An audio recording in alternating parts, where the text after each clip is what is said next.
All right, we're gonna do a parts rundown real quick. Up front, I got some factory control arms, A arms, whatever you want to call them. Cleaned them up, painted them with some Rust-Oleum. I'm gonna end up repainting them with some epoxy, probably sand them down or re-epoxy them. But anyways, what I did was I stuck Moog ball joints on the top and bottom. Stuck new Moog bushings in, top and bottom. And up here I got the Brembo calipers. You already seen that. And I got some shocks for now. I had some coilovers for the front, but I ended up selling them a while back, maybe a year ago, maybe longer than that.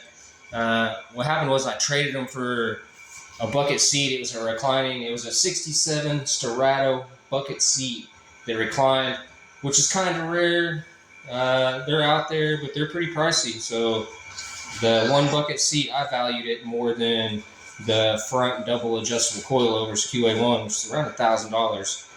I kind of restore bucket seats as a hobby. Don't really want to get into that right now, but I ended up selling the seat for more than $1,000. Anyways, so the plan is I'm going to put all these factory parts back on there. I would say cheap, but nothing's cheap. They're still quality parts, but they're less expensive than, UMI or whatever. So what I did was I bought a convertible frame.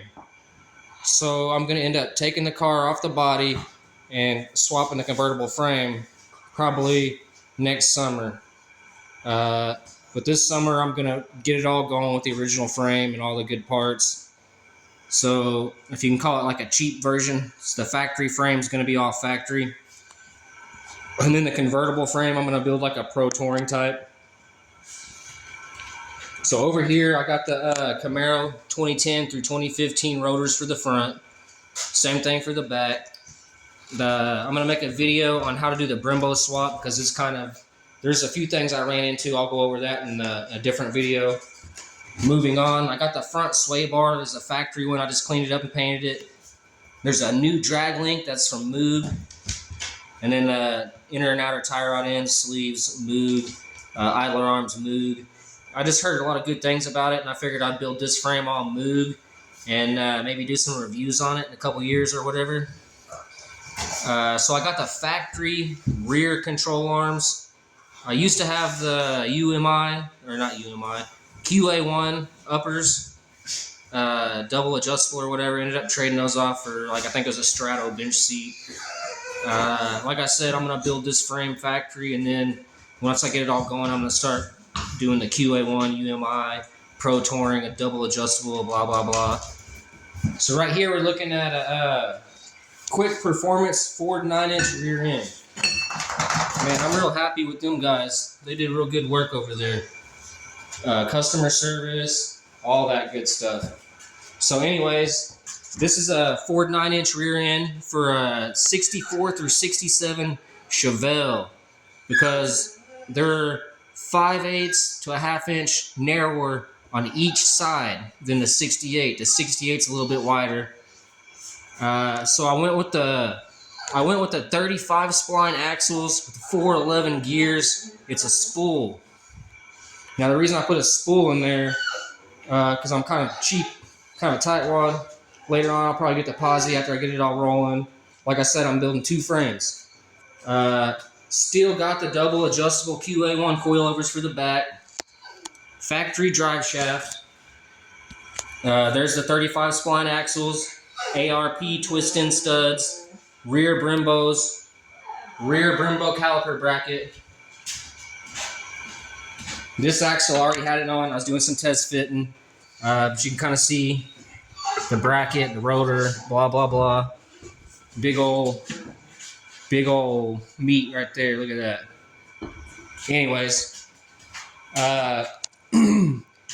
so I test fitted the rear end on the car with the 315s and the weld wheels. And I'm going to have 3 inches cut off the side, per side. Long story, the back spacing on the wheels, 3.7. I got a good deal on them. They really needed to be 5.7. or maybe even bigger. So I figured I'm going to order a second rear end, 3 inches shorter. That way I'll have two 49 inches, one per frame, even though I only got one car. Crazy, right? Anyways, over here, I went ahead and bought new wheel hubs from Summit. These are the new wheel hubs. I ended up getting new spindles from Summit. You can see I have, quite a selection of spindles. Now these are all drum brake spindles. You can kind of see it's a drum brake spindle. That's a drum brake spindle. I think you kind of get it. This one was a disc brake spindle. Now, the reason I bought the disc brake spindle has to do with the Brembo bracket, but I'm going to get into that in the next video, explaining more about these wheel hubs and those brackets, because there was a couple issues that I went through, and it may help somebody. So if you like my content, subscribe.